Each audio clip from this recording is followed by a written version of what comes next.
देखिए, सबसे पहले तो मैं नए साल की अंग्रेजी कैलेंडर के हिसाब से जो नया साल शुरू होने वाला है, आपके सभी दर्शकों को मैं नए साल की बधाई देना चाहता हूँ, शुभकामनाएँ देना चाहता हूँ। रही बात ज्योतिष की दृष्टि से, तो ज्योतिष की दृष्टि से ऐसा नहीं होता कि जो अंग्रेजी कैलेंडर के हिसाब से नया वर्ष प्रारंभ होता है कि उसमें कुछ ग्रहों के विशेष परिवर्तन होते हैं और वो राशियों पे इफ़ेक्ट करते हैं। लेकिन हर मूवमेंट कहीं न कहीं ग्रहों से जुड़ी होती है।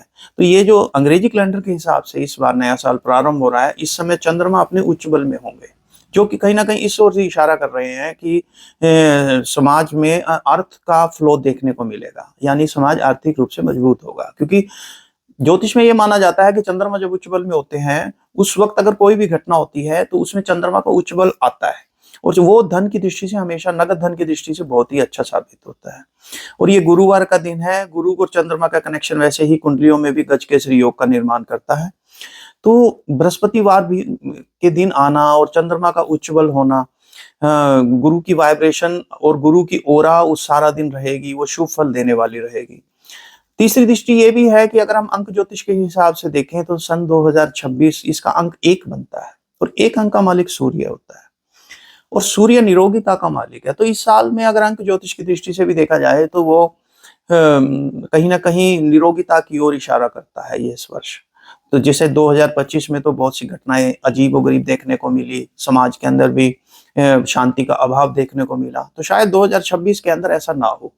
ये आर्थिक रूप से मजबूत करने वाला साल होगा, आम आदमी भी इसमें अर्थ की दृष्टि से काफ़ी मजबूत हो सकता है और बृहस्पति की वाइब्रेशन के कारण, बृहस्पति के दिन प्रारंभ होने के कारण यह भी इस ओर इशारा करता है कि उसमें शुभ फल भी होगा, यानी धन की बरकत भी होगी। धन तो आएगा चंद्रमा के बल से, लेकिन धन की बरकत बृहस्पति के बल से प्राप्त हो सकती है।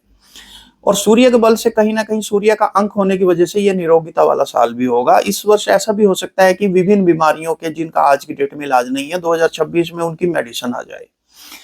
तो यहाँ पर अगर सिंपल दृष्टि से मैं एक बात कहूँ कि भई ग्रहों के कोई विशेष परिवर्तन नहीं होते, वो तो संवत में फिर भी होता है। लेकिन जो नववर्ष अंग्रेजी कैलेंडर के हिसाब से होता है, इसके अंदर ग्रहों का कोई विशेष परिवर्तन तो नहीं होता, लेकिन हर मोमेंट कोई भी होती है, उस पे ग्रहों का असर रहता है। तो ये जो 1 जनवरी 2026 है, इसमें चंद्रमा का उच्च बल का असर रहेगा, बृहस्पतिवार के दिन का असर रहेगा, इसके अंक का असर रहेगा और ये तीनों बनते हैं सूर्य, गुरु और चंद्रमा। और सूर्य, गुरु और चंद्रमा का बलवान होना समाज के लिए, सरकार के लिए हमेशा ही शुभ फलदायी है। तो अगर सिंपल एक वे से एक बात कही जाए कि पूरे वर्ष का निचोड़ क्या है, तो निचोड़ ये है कि ये वर्ष कहीं न कहीं आर्थिक रूप से मजबूत करने वाला, शुभ फल देने वाला, निरोगिता को बढ़ावा देने वाला साबित होगा। जैसे 2025 में बहुत से तनाव रहे लोगों को, बहुत सी बीमारियां देखने को मिली, युद्ध देखने को मिले, शायद इस वर्ष वो ना हो और समाज जो है वो निरोगिता की ओर, वो स्वच्छता की ओर, वो स्वास्थ्य के प्रति जागरूकता की ओर इस वर्ष अधिक देखने को मिलेगा। अगर बात करें 2025 में प्राकृतिक आपदाएं भी काफी आई है, तो उसके हिसाब से कैसा रहने वाला है? देखिए, प्राकृतिक आपदाएं तो हर वर्ष आती हैं, ये नहीं है कि वो किसी वर्ष आई हैं, किसी वर्ष नहीं आएंगी। उनका उनकी ड्यूरेशन का फर्क पड़ सकता है, उनके बल का और उनके नुकसान का फर्क पड़ सकता है।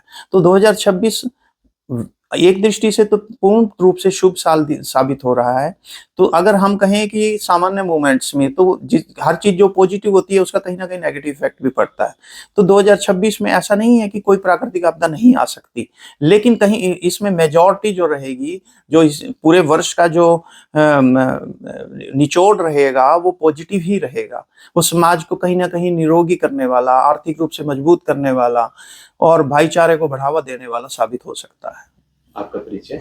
पंडित ऋषभवत्स, अध्यक्ष धार्मिक शोध केंद्र कुरुक्षेत्र।